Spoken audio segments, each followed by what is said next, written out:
Hello, everybody. James here, and it's Ask Dutch Anything, I think, episode 80. Once again, I don't have access to my computer. We've got internet issues here again. We're recording this right after story time, which we do every week. For the more observant of you, I'm sure you noticed that we never change our clothes in between the two shows. But this is why I'm in the Lemon Love Den, as it is, or basically my other front room, with the Joanna in the back. And Dutch is still where he is in Florida, hanging about with a blue t-shirt on. You all right? Yes. Hey, Oh, okay. your door, I swear, it looks like my door almost. That was the cheapest door we could get from Wix. It's like the equivalent of like $45. It looks nice though. No, Like it does. 12. But it's from what I'm looking at here, you can't tell if the door is on my side or is on your side. How do you mean? It just looks like it blurs together. Oh, blends in. Do you know what else I've got in this room? Actually, I've got it on a tripod. One sec. Apart from the fact that we have an antique rocking horse, don't ask why. I've always wanted a fireplace, so I'm quite pleased we've got a fireplace. And also, my wife insisted we have a drinks trolley. So there you go. I like Ooh, do you know what? Nice I like port it. wouldn't I like cover it. me, Yeah. tell you. Oh, now But it's nice. you've taken the door back to your side. Have I? Do I need to move it around a bit? Now. If you went a little bit this way, That way. it would look. Well, that's too far. It's on a tripod at the moment. Are we doing the show then? I'll let you. Let's go. Let's do it. Okay, then. So the email to contact us is questions for Dutch. Excuse me, I'm leaving that in at gmail.com. Normally, I would mute my microphone, but because of the internet issues, I'm having to run it through my data on my phone and use AirPods. So that's why my microphone's not as good as Dutch's, which really annoys me because my audio is always better. But anyway, once again, questions for Dutch at gmail.com. That's what everybody on this list has done. And the first question is from Len. Dutch says, big fan since your early days in Georgia for Gunkel. Watched you perform in Gainesville, Georgia many times at the old fairgrounds. Do you recall a masked wrestler called The Champ? Any info on him or what his real name was? Very talented wrestler. Hell yeah, I remember the Champ. Mm. He was a Mexican wrestler. His real name was Al Velasquez. That was his name. And he used to take me in the ring, and he liked me, and he would tie me up, and he would get one arm going this way and one arm going that way and a leg shooting out there. And he go, again, you get up. And I said, no, not unless you let me up. And he'd laugh. But I had a bunch of matches with him, and he really taught me a lot by not teaching me, just doing it. Because he still, even though he'd been in the country, I guess, like a lot of Mexican wrestlers for years and years, his English wasn't that proficient. I mean, just to speak like, like me and James are speaking back and forth. He couldn't speak that fast, but I could understand him. Good guy, and he showed me a lot of moves. And actually, between him and Ted Oates is who I wrestled most of the time. And Ted was just learning too. So we were teaching each other, and Al Velasquez was teaching me. So, and I never thanked him for showing me all this stuff. He didn't have to do it, but he just did it out of the goodness of his heart. And I learned a lot from him. Great guy named Al Velasquez, and he had a lot of stories, but I can't remember them. And he always had an accent. He said, "Amigo," and he would go on this thing. And if anybody else could speak Spanish, they'd start laughing like hell. And I'd be looking at them like, I don't understand. But they wouldn't even take time to tell me. But good guy, good guy. Did he wrestle like American style, or was it more of a luchador style that you had to get used to? It was American style, but he would grab me sometimes on the right side. Mm. Because that's the way they worked. They worked both sides. So The American side, you just work one side. And if you try to work the other side, the other guy said, "Hey, man, you're all off," and they can't do it. Of course, I couldn't do it either because I wasn't taught that way. I wasn't broken in that way. But but Al was a very good teacher, and I liked him a lot. Do you know if the champ appeared in any other territories, made any headway anywhere else, or was it just pretty much the Georgia area? I pretty much Georgia. I never saw him anywhere else, or never even heard of him being anywhere else. Now I don't know what his connection to Georgia was, other than the Booker. Was the Booker who broke me in, Tom Ernesto, who was an Hispanic. I don't think he was probably Mexican too, but Americanized Mexican, and he was born in the States in Los Angeles, and of course, as a part of the assassin team, they traveled around the world, and they had a hot run in Atlanta one time, and when the territory split, Lynn would know what I'm talking about. When it split, I, I went with Tom because I didn't know any of the other people. So where Tom went, I went. So and that's where they had a meeting and said, now if you want to go with the other armies, just tell us, and if you want to go with us, just tell us, and that's all we had to do. So and I told him, I said I'll stay here because I know here. I don't even know the other people. So I stayed with what I knew. Next question. Nick from Mississippi says, Dutch, were you in Memphis when Jimmy Hart poured the bag of flour on Lance Russell? I've always wondered if that was a planned thing or if Jimmy Hart did it on his own. Lance screamed, "You are suspended. You are suspended." The reason I ask is that Jimmy Hart joined Vince McMahon in the WWF the very next week. And I've heard that he didn't tell Jarrett or Lawler because he was afraid they would try to get revenge on him. Thanks. No, I'm sure it was set up. Jimmy didn't do stuff like that. And they could have set it up, and with Lance's knowledge, of course, because I think that's how they explained his absence. Because Jerry Lawler and Jimmy Hart, they went, from what I understand, they went to high school together, so they were friends. And Jimmy may be a little bit older than Lawler, I don't know, but they were friends a long time before Jimmy got into the wrestling profession, before he got in the wrestling business. And if they looked for a manager, they couldn't have found a better one than Jimmy Hart, because he had. And I saw him not too long ago, about a year ago, and Jimmy's up in the years, but he looks like he doesn't age at all. He still looks like and wears the same clothes, going to the ring, and he still has a lot of energy, talks the same, everything. Very little has changed on Jimmy Hart through the years, and I think he's close to. He's older than I am, so he's pushing. I think how old is Jimmy Hart? Well, I don't have the internet to search at the moment, but he's pushing 80. That's what I'm If he's not saying. 80 already, yeah. But I tell you, he's the most energetic 80-year-old I've ever seen. Lance Russell screaming, "You are suspended, you are suspended." In Yeah, but storyline, was he no, if he was saying you're suspended, I think they used that as a way to explain Jimmy Hart's absence Hmm. over the next 2 weeks. And after that, he's missing. So if he pops up, he pops up. But he wasn't going to pop up. By that time, they've seen him on WWE TV. I think we've talked about this before, but the reason why Jimmy Hart left Memphis was just purely monetary, wasn't it? Because Oh, yeah, I seem to absolutely. remember you saying, like the Jerrys were paying him terribly for, especially considering he was one of the biggest stars for 10 years. Yep. Well, they paid him good when it was hot. And,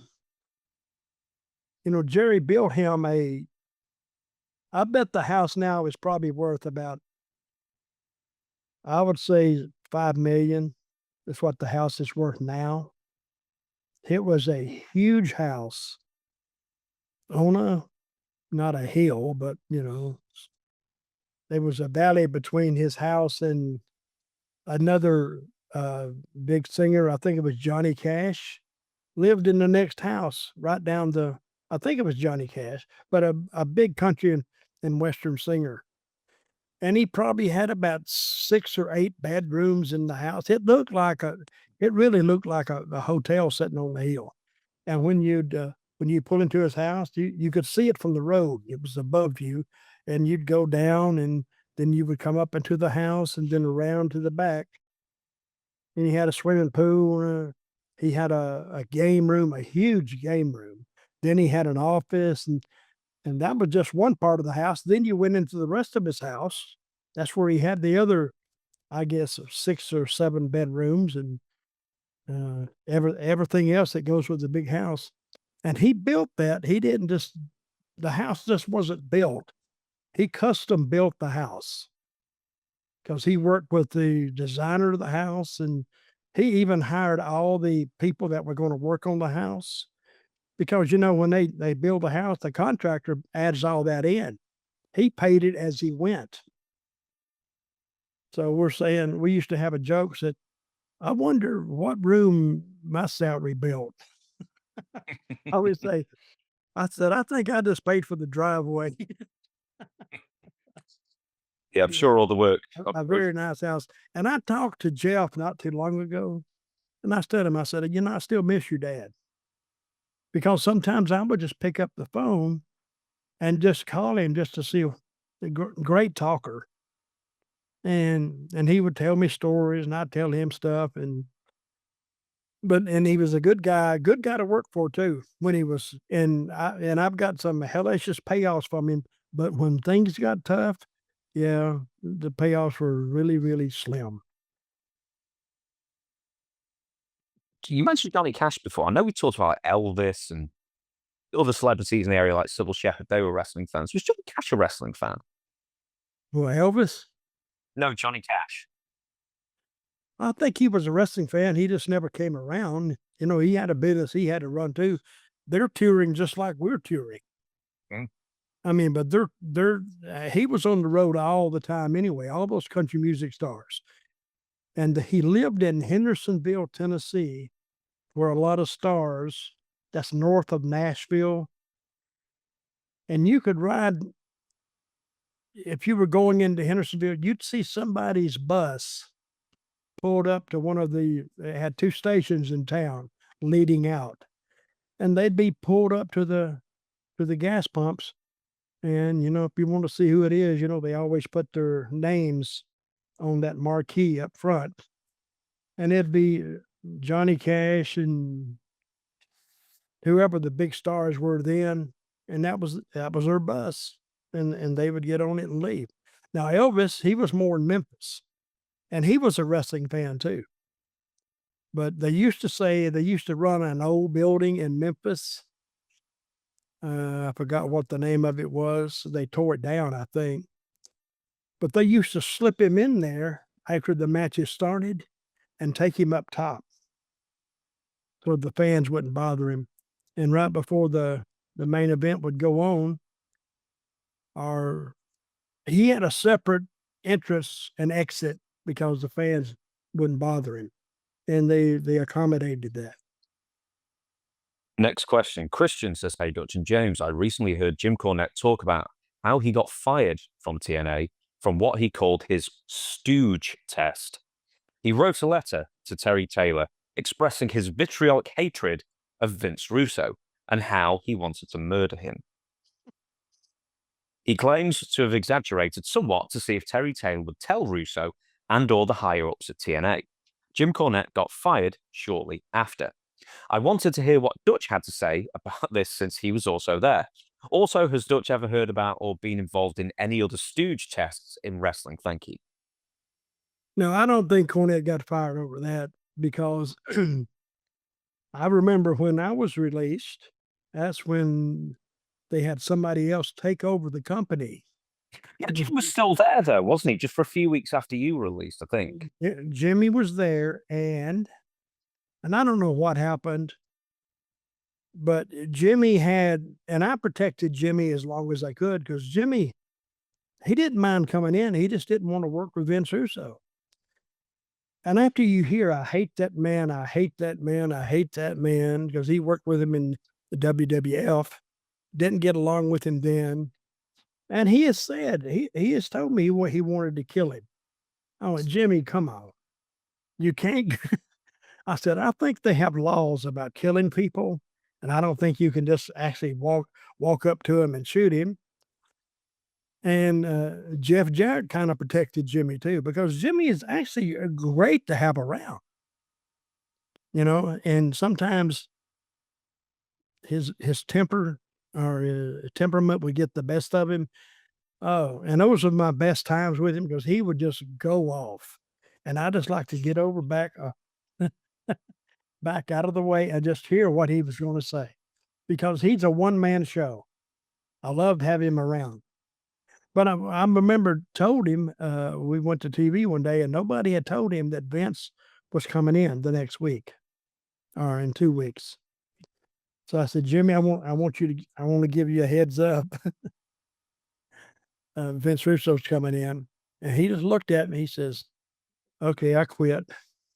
I says, no, don't quit. He said, no, I can't do it. I can't do it. He said, I'll be in jail because I'll kill him. And he told me that several times, and I kept making fun of it. No, you're not going to get stopped. And I told Jeff, I said, Jimmy quit. He said, what? I said, yeah, he quit because he said he can't work with Vince Russo.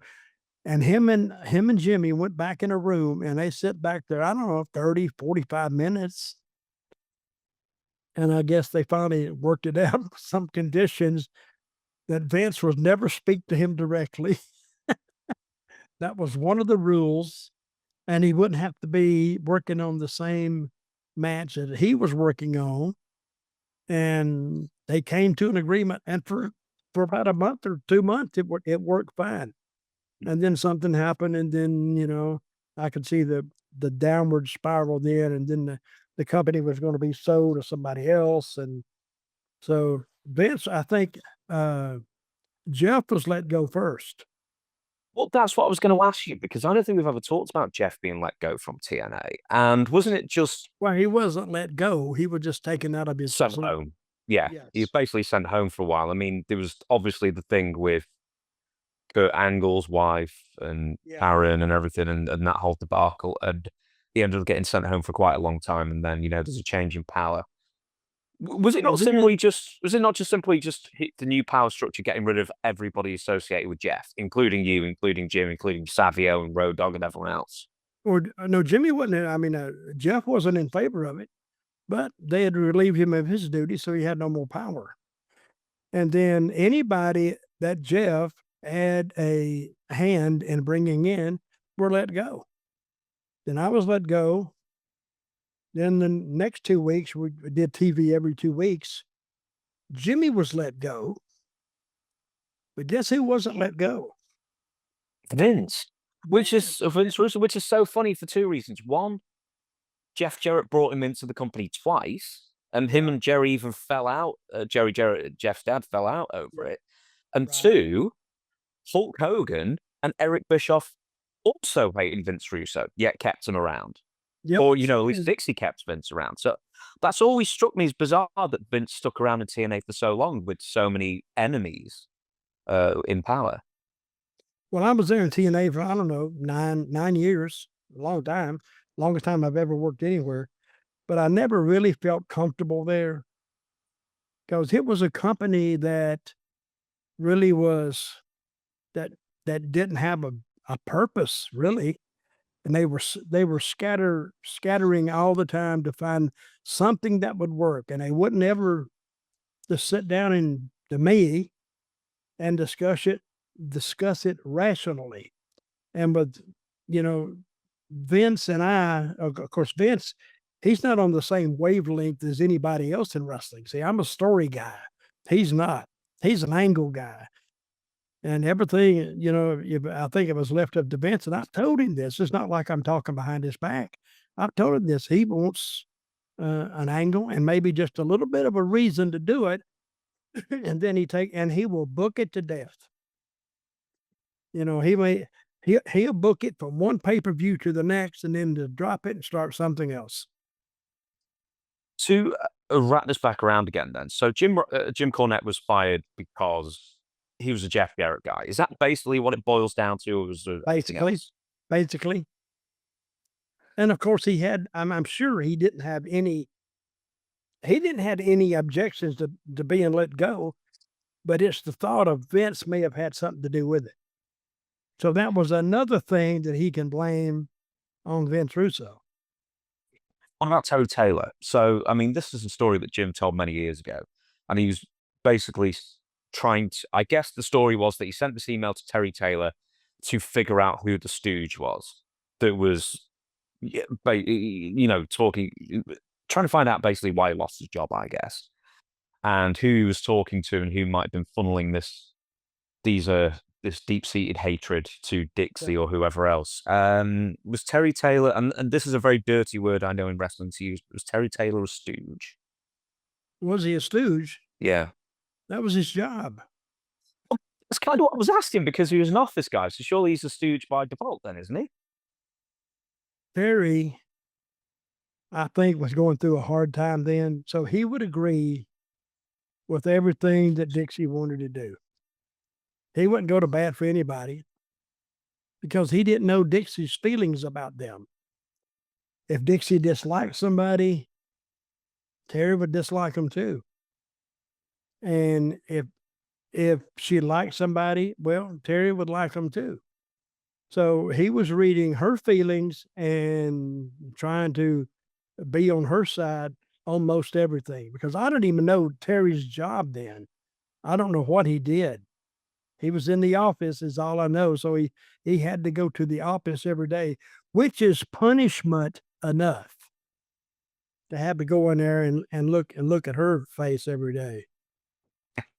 So he was a yes man more than anything else. Is that fair to say? Yeah.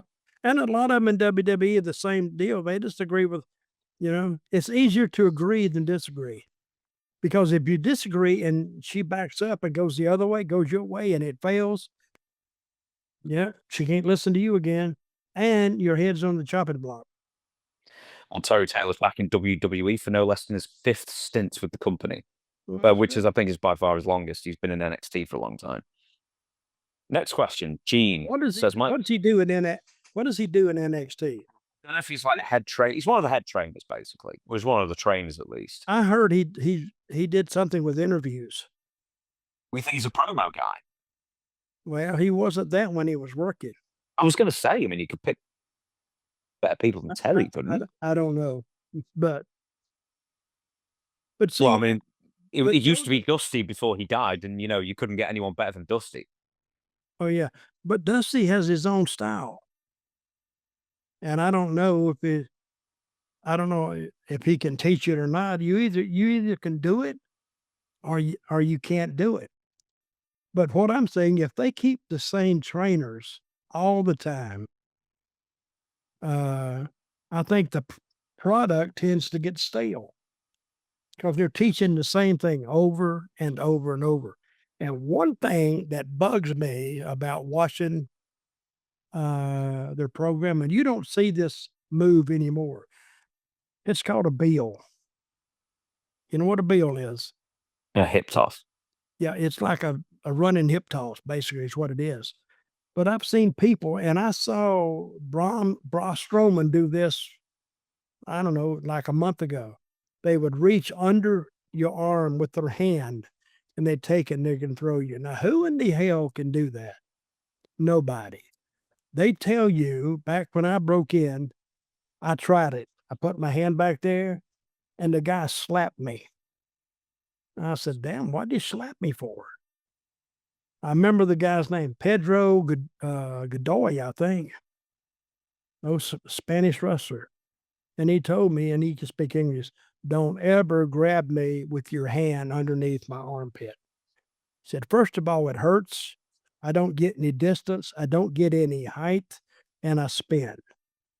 He said, when you take me out of that corner, push me back, put the whole arm underneath, and then take me out. And then when I go push, then I get distance.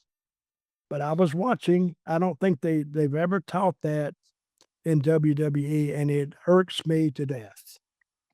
So I'm sure there's a lot of independent guys out there. I don't know how they do it, but it's not by the hand. You stick the whole arm in there and go, and then you're turning. You're moving.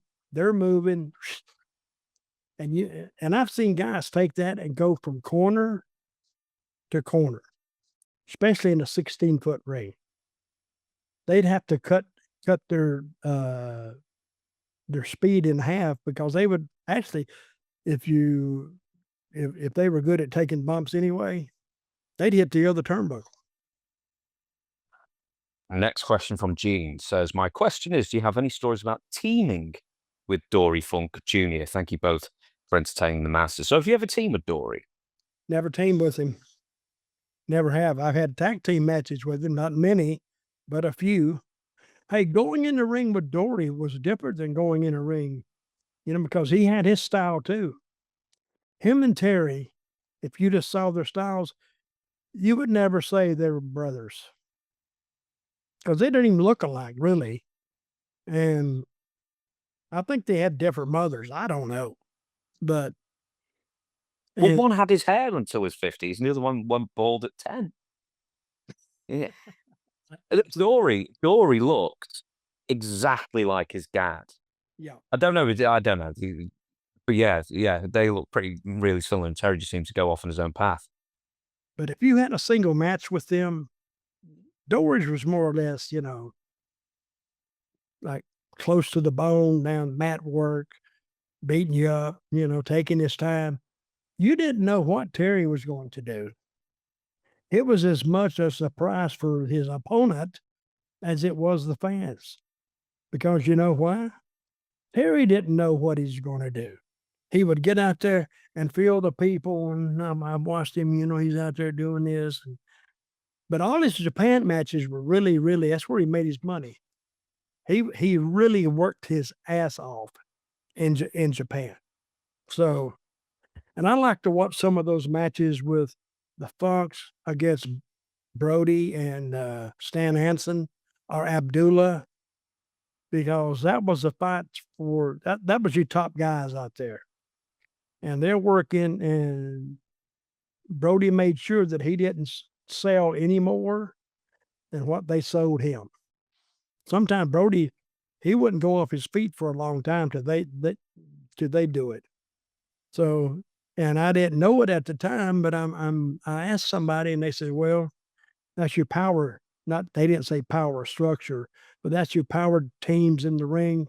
And they're not going to let another team like manhandle them around. And it made sense. And if you had a match with Terry, completely different than Dory. If you had a match with Brody, different match. If you had a match with Abdullah, different match. So when you went in the ring with those guys, most guys would let them lead because they were the leaders of the match, and it was accepted and everybody knew it. Next question from Kay. I heard a video on YouTube of a wrestler when he was getting into wrestling. I guess he went to a wrestling school. He tried and he beats almost everybody there. Then they put him in the ring with Gene Anderson. It's hilarious how he talks about Gene Anderson. Tried to reach for his nuts to grab them and beat him. But I can't remember who the guy was and what the video was. Have you ever seen or heard of such a thing? It's pretty funny. I'd love to listen to it again. So we don't know who that is. But what's the story now? Basically, Gene Anderson was wrestling with Mark, I guess. And he was the one, just sort of like the hitman guy. Yeah. I guess stories about Gene Anderson beating up fans. Well, that's old school. The old school guys would go in the ring and they just beat the hell out of them. They wouldn't try to take arm drags or this or that or slug. They just beat them up. And it was brutal to watch.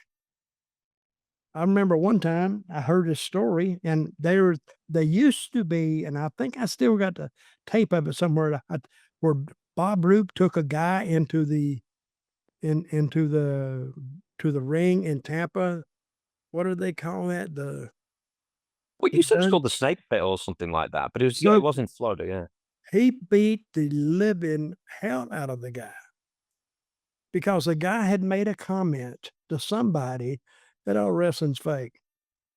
And Roop, amateur wrestler, could actually wrestle. Great guy. Because I enjoyed being around him a lot and traveled a lot with him. But he took some guy in there because Eddie Graham, he would run into this all the time. So that's why when you went to Florida, you better be able to handle yourself.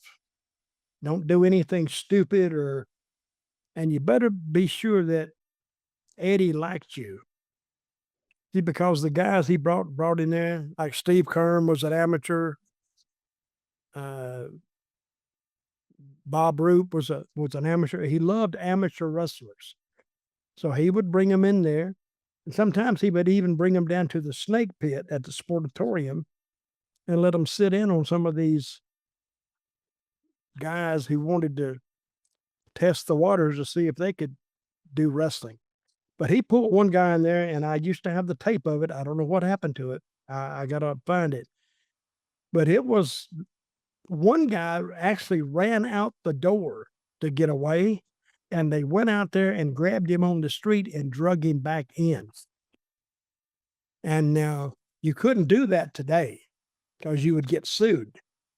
But that's the way they did business back in the Florida days, back in I guess the 70s.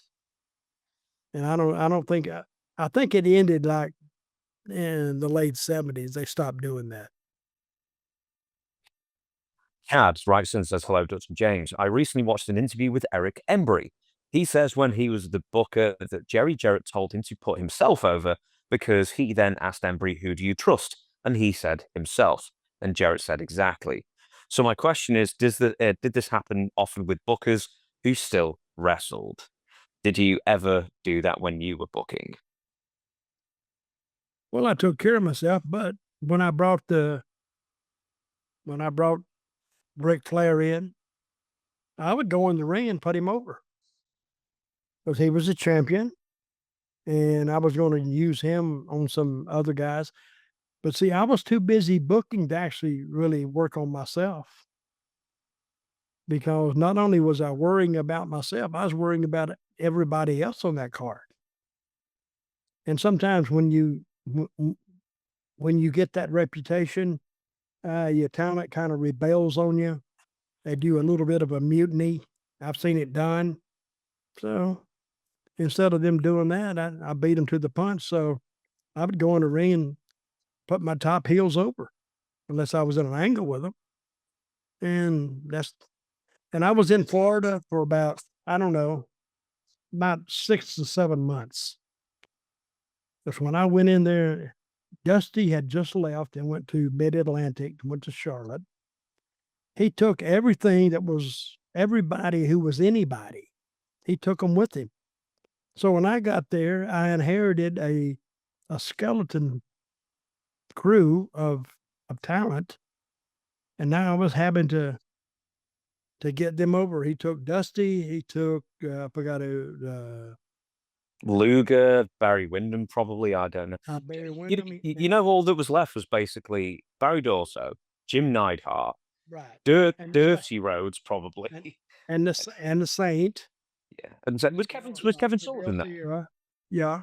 Yeah, Kevin Sullivan was there. Fine. The Army of Darkness. So, Yeah. and it took me 3 months to get that crew back over again. I've got a question for you, Dutch. Who were the worst bookers for it as far as, they get power, and then all of a sudden it would just be them winning all the top titles and maybe their friends as well. So I did write Dusty. Oh yeah. Well, that's what wrestling is. It's almost a frat house, really.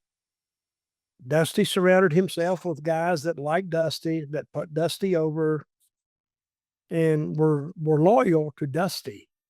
That's what he would have. And who was the big Russian? Nikita.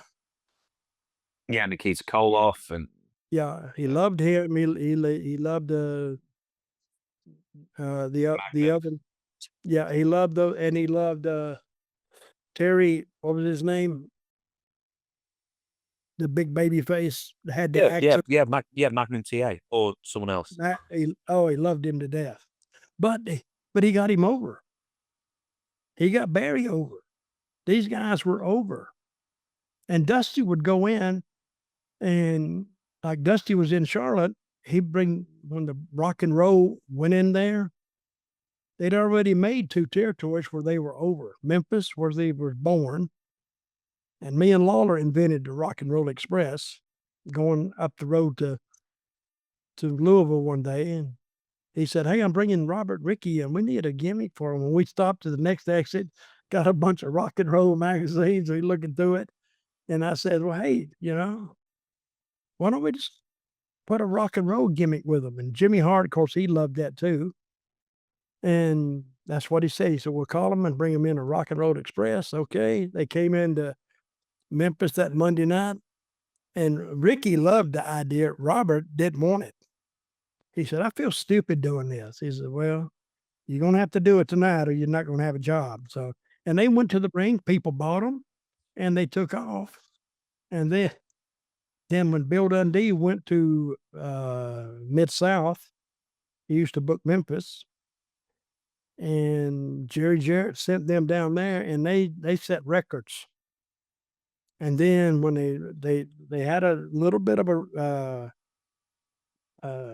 resume from Memphis, a resume from Mid-South, and then when they hit Charlotte, they won the belts the first night in, and they took off, made a lot of money. You think of any other bookers? You know what they didn't get? You know what they didn't get? They didn't get paid. I know that. They didn't get their gimmick money. Mm. And that gimmick money was probably paying them. See, they made good money there, but not as much money as I think that I thought they should be making.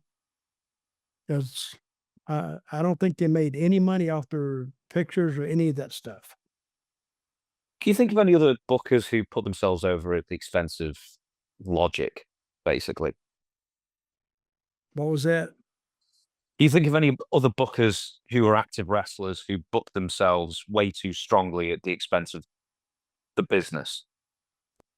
Well, I thought Dusty booked himself, but it paid off. I think Dusty's one of a kind, and it paid off. Ollie?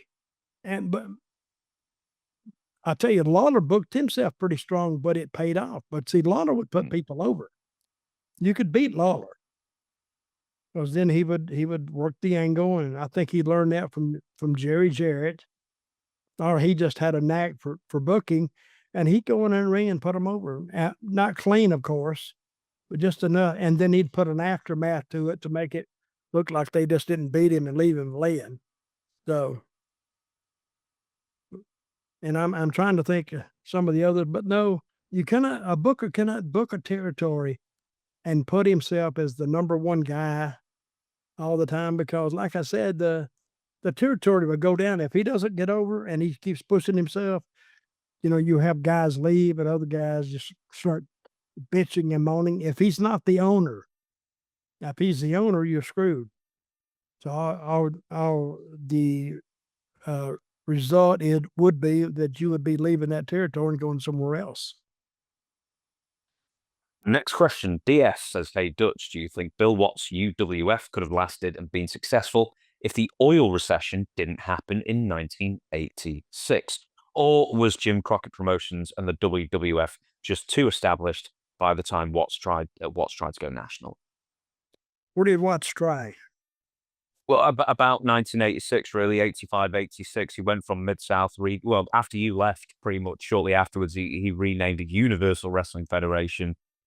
He ends up on cable locally where he was running. It did really well. I think it was the one place that even Vince said he could not break through because Mid-South was so entrenched. But the story goes is that the oil recession happened, then people stopped buying tickets, and then at one point Bill was losing $50,000 a week. I think he tried to claim at one point because just nobody was buying tickets anymore. I'm not familiar with that story, but I don't think that the oil crisis of the 80s I think it may have had a little bit to do with it. But I think when people aren't buying tickets, the tickets weren't overly expensive then. But I think when they stopped buying tickets, they just lost interest. You can't blame it on, oh, well, things are so expensive now. If you really want to judge wrestling now, you got to judge it by what the prices are now at the grocery store, what the prices are for new cars, for clothes, for this, for that. And then look at your wrestling prices. I think they've overpriced the product. When you get those ringside seats, I mean, you talk about the haves and the have-nots. The front row at a big pay-per-view is $2,500 or $5,000, right? No, more. Front row. So, For but SummerSlam, it's 40,000. when you go way up in the top of the building, they may be like $30. No, not for pay-per-views nowadays, no. 3 Well, figures for the worst seats now. But, well, they're in the hundreds. They're over $100 for the worst seats in the I, nurse seats. For pay-per-views, yeah, absolutely. Absolutely they are. Now, as you well, said, in Mid-South in the mid-80s, there were a few dollars well, a piece a ticket. they don't have my price range, do they? No, they don't. Let me put it, this to you. In Free. 84, 83, 83, 84, you've got the Rock and Roll and the Midnights and the Junkyard Dog and, your Jim Yeah. Duggans and your Matt Bournes and Ted DiBiase's and everybody else in Mid-South. In 86 and 87, you've got the Snowman and Eddie Gilbert. There's nothing wrong with Eddie Gilbert, but it's not the same roster at No, all. And I think that, because it's been picked pretty clean by WWF and Jim Crockett ab- Promotions. So, I absolutely. mean, so Bill can blame it on the recession all he wants. I mean, that will have a bit towards it, but it was just, he didn't Well, have the that's what roster to go national, and it was expensive to go national. yeah, that's what Vince did back in the '80s. He handpicked. He took the top guys. Who did he take out of Texas? He took the Von Erichs, one thing, the main Von Erich. No, Texas has already failed big time by the time Kerry had gone. They Okay, who tried did to he make take that out of work. the South? Pretty much everyone I mentioned, from Junkyard Dog and Ted DiBiase eventually. And Dr. yeah, Death? Jim Duggan and yeah, Dr. No, Dr. Death went to Jim Crockett Promotions, Yep. and also Japan. Um, yeah, just didn't have the roster. See, he even took Jimmy Hart and Lawler out of Memphis, and still Memphis, Lawler was still working Memphis. He was up there as, tell me this, tell me how this is going to work. Lawler was up there as a big heel commentator and trying to be a big baby face in Memphis. I don't know how he pulled that off for years. He didn't pull it off. Memphis was going beep. It died. Instead of doing 8,000 people in there, they were doing like 800. Yeah, but by the time Lawler had gone, it was 92. Memphis had been on life support for like 3-4 years at that point already. So I guess Jerry was just like, well, it can't get much worse than this. I might as well get a second paycheck. Well, but he sold it one time with that damn, who was that crook that come in? Oh, Larry Burton. Larry Burton. Did he ever get any money out of that? I read he did. I would have to research. We talked about this at length at one point because you worked in USWA after Lawler and Jarrett had sold briefly before you realized that this guy wasn't paying and he took the belt. I did take the belt. I've never Oh, admitted it before. put it this way: the belt didn't make it back to Larry. Absolutely. So You have Larry admitted Burton, that. You have admitted that on camera, but what you haven't admitted is what happened to the belt. I know what it is, and it's a really good story, but we're not saying what happened okay. We're not because you saying, told me you didn't want to say it. So, well, I didn't want to say it then. I think yeah. I could say it now. But Oh, okay. Well, I mean, if you want to, or we can skip well, over let's the part too. save it for next week. Oh, That's that's a good it's a hook real then. good story. Larry Burton, I've never disliked.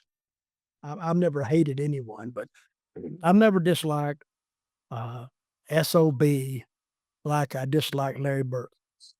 Every time we met and talked, it turned into, I swear to God, a cuss fight. I've never cussed a man more in my life to his face, or a man cussed me to my face, and we didn't fight more than him and I. It was just a cuss fight. I was a SOB, he was a MFer, he was this, that, and the other, kissed my butt, and it was brutal. So, but I'll tell the story next week. It's really a good story, and it's true. Yeah, somebody writes you questions for Dutch@gmail.com to remind me, and you can be the one to ask what happened to the belt. Right, we've got a couple more questions, and we're going to shut it down. So, Chris from Eastern Pennsylvania. Hello, Dutch and James. I recall in 1999 that Bill Goldberg challenged Stone Cold Steve Austin to a match for charity, which did not materialize. I'd like to pick Dutch's brain on if that match actually became a reality at the time, and Dutch was given the pencil. How would he have had that match play out? Well, you can give me all the pencils you want. What you need to give me is a gun, because to get those two together, you would have had to actually threaten them to be shot before they would have gotten in the ring together, because there's no way they were going to have a match for charity or anything else, because neither one would have liked the finish. So, and who you going to beat?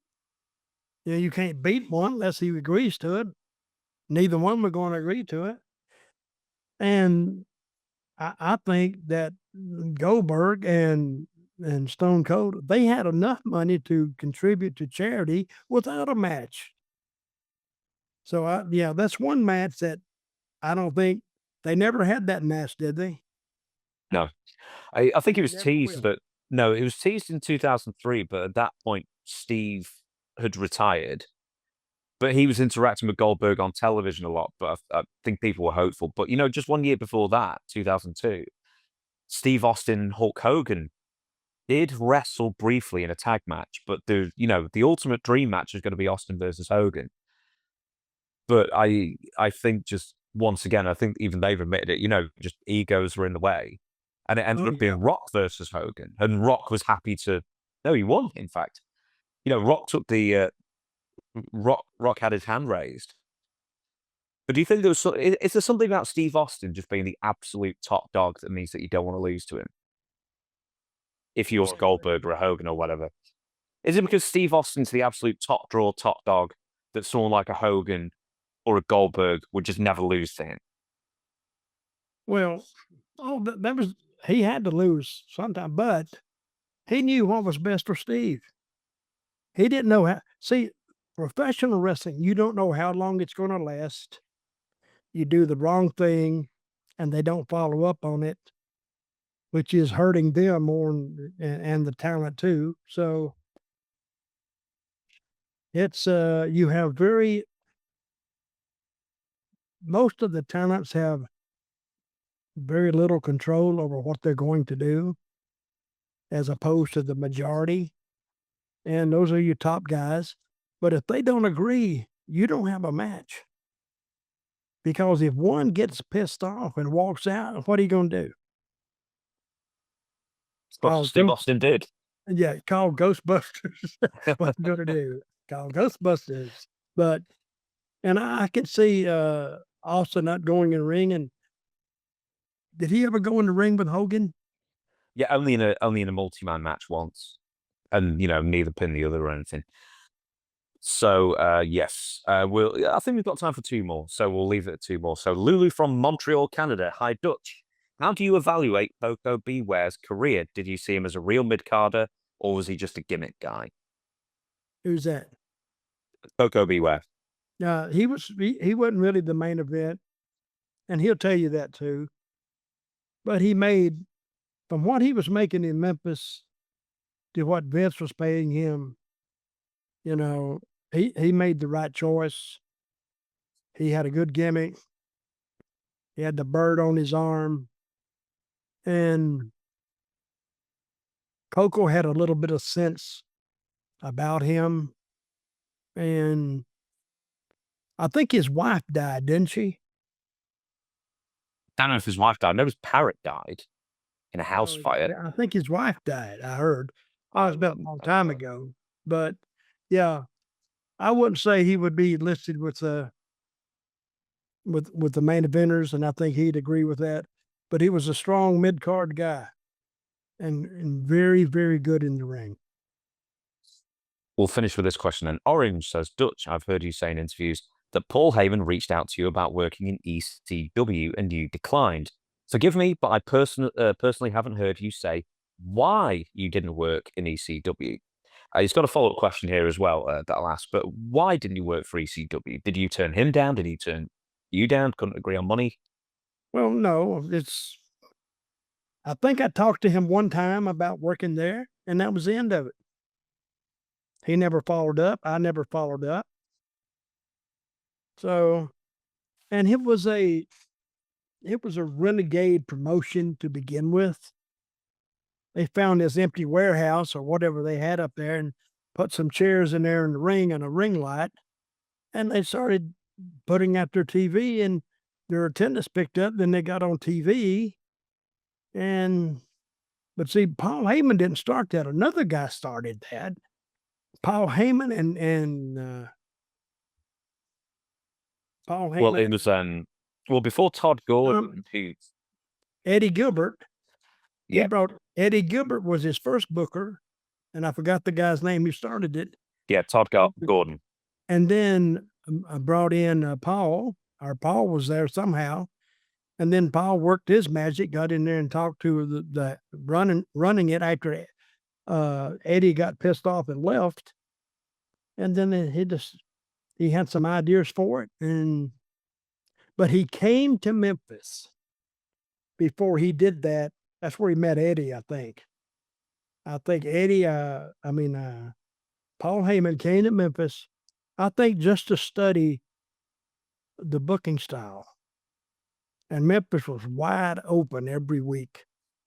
And so he went up there and he said, well, I'll just do this.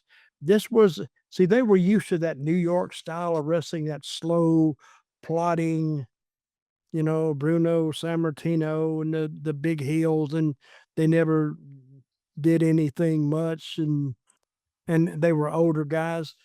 So what Paul did, he brought in the Memphis style, younger guys, more brash, more braggadocio, and just opened it up. And it was a brand new product for the people in Philadelphia. They'd never seen that before.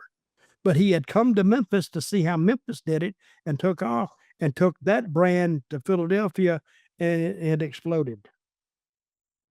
When Paul Heyman called you, was this around 97 when you were wrestling Tommy Dreamer in USWA? Or was this like years earlier? I forgot. I can't tell you. But, they came down there and we were trying to, but they had already been kicked. Everybody could see that the Memphis decline was already there.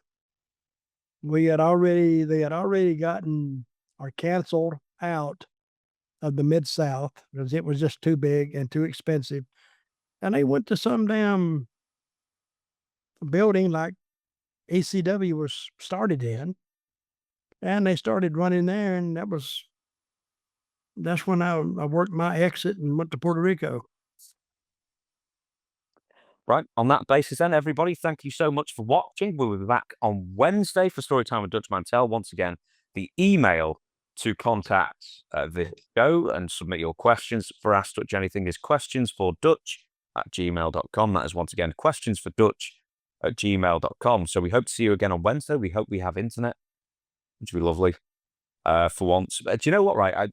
The internet on this one was absolutely fine. Sorry, the data was absolutely fine because on the first episode, I had to hotspot the data onto this, and I think it ruined the picture a bit, but now I stopped that. It's absolutely fine. So that's a lesson learned, but, there you go. So hopefully this is the last time that I have to broadcast from the Lemon Love Den in my house. And until then, we'll see you on Wednesday for Storytime. Dutch, we the people. We the people.